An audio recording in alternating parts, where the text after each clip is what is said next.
दोस्तों, क्या आपने कभी सोचा है एक ही भगवान विष्णु, एक ही एकादशी तिथि, फिर भी हर एकादशी का फल अलग अलग क्यों बताया गया है? पुत्रदा एकादशी से संतान का वरदान, निर्जला से 1000 एकादशी का पुण्य। आखिर ऐसा क्यों? क्या ये सिर्फ मान्यता है या इसके पीछे कोई गहरा आध्यात्मिक रहस्य छिपा है?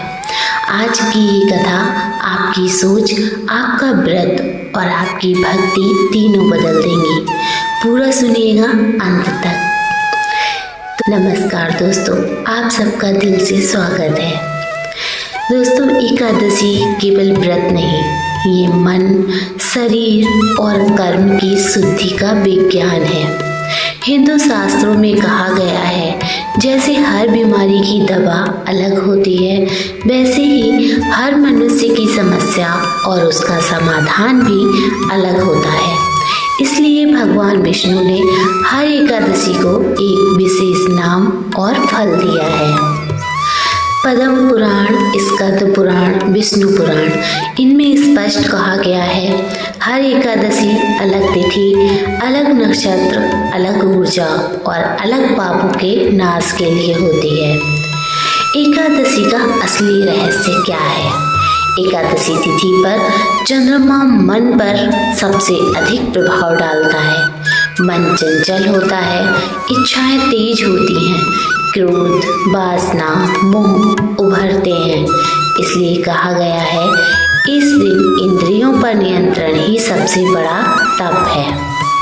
अब आते हैं मुख्य प्रश्न पर, हर एकादशी का अलग फल क्यों? कारण 3 बड़े रहस्य।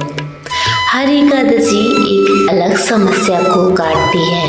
जैसे कोई संतान की पीड़ा में है, कोई रोग में है, कोई पाप बोध से, कोई दरिद्रता से। इसलिए भगवान ने हर एकादशी को विशेष वरदान से जोड़ा। पुत्रदा एकादशी संतान का वरदान क्यों? बहुत प्राचीन समय में राजा सुकर्मा थे, धर्मात्मा थे, दानी थे, लेकिन संतान नहीं थी। राजा और रानी का जीवन भीतर से खाली था। एक दिन महर्षि ने कहा, पुत्रदा एकादशी का व्रत पूर्ण नियम और श्रद्धा से करो। राजा ने निर्जल नहीं लेकिन पूर्ण संयम से व्रत किया। रात्रि जागरण, विष्णु नाम का जाप। कुछ समय बाद रानी गर्भवती हुई। इसलिए जो दंपत्ति संतान सुख चाहते हैं, उनके लिए ये पुत्रदा एकादशी कहलाती है। अब आते हैं निर्जला एकादशी पर। निर्जला एकादशी सबसे बड़ा फल क्यों? अब प्रश्न ये उठता है, सिर्फ पानी ना पीने से 1000 एकादशी का फल कैसे? तो इसका रहस्य सुनिए। निर्जला एकादशी में शरीर, मन, अहंकार तीनों का त्याग होता है। भीमसेन की कथा, भीम व्रत नहीं कर पाते थे। व्यास जी ने कहा, एक दिन ऐसा व्रत करो जिससे शरीर भी तपे। एकादशी संपूर्ण आत्मसमर्पण। इसीलिए कहा गया है, जो निर्जला एकादशी करता है वो वर्ष भर की एकादशी का फल पा लेता है। अब जानते हैं हर एकादशी अलग कर्मों का नाश कैसे करती है। एकादशी, पहले हम जानेंगे कौन सी एकादशी और फिर हम जानेंगे क्या नष्ट होता है। पाप मोचनी एकादशी पर पुराने पाप नष्ट होते हैं। निर्जला एकादशी से अहंकार नष्ट होता है। पुत्रदा एकादशी से वंश दोष मिटता है।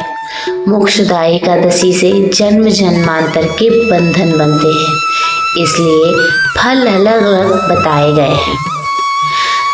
अब जानते हैं तीसरा कारण, जो कि है मनुष्य की भावना के अनुसार फल। शास्त्र कहते हैं, भाव प्रधानम जगत। आप जिस भाव से व्रत करते हैं उसी रूप में भगवान फल देते हैं। संतान के भाव से पुत्रदा, मोक्ष के भाव से मोक्षदा, शुद्धि के भाव से निर्जला। एक बड़ी भूल जो लोग अक्सर करते हैं, बहुत से लोग कहते हैं, हम तो बस एकादशी करते हैं, कौन सी हो कोई फर्क नहीं। शास्त्र कहते हैं हर एकादशी का अपमान उसी फल से वंचित कर देता है। अब जानते हैं क्या हर कोई निर्जला कर सकता है? नहीं। गर्भवती स्त्री, वृद्ध, बीमार, छोटे बच्चे, इन्हें निर्जला का दोष नहीं लगता। भाव प्रधान है, हट नहीं। सही व्रत का सार क्या है? मन से पवित्रता, वाणी में संयम, कर्म से दया, बस यही व्रत है। दोस्तों, एकादशी सिर्फ भूखा रहने का नाम नहीं, ये अपने भीतर के राक्षसों को भूखा रखने का दिन है। जब हर एकादशी का फल अलग है तो समझ लीजिए भगवान आपकी हर समस्या को पहचानते हैं। बस जरूरत है सही भाव और सच्ची श्रद्धा की। अगर आपने आज कुछ नया जाना हो तो ओम नमो भगवते वासुदेवाय कमेंट में जरूर लिखें और ऐसी गूढ़ कथाओं के लिए चैनल को जरूर सब्सक्राइब करें। चलिए मिलती हूँ नेक्स्ट वीडियो में। जय श्री श्याम।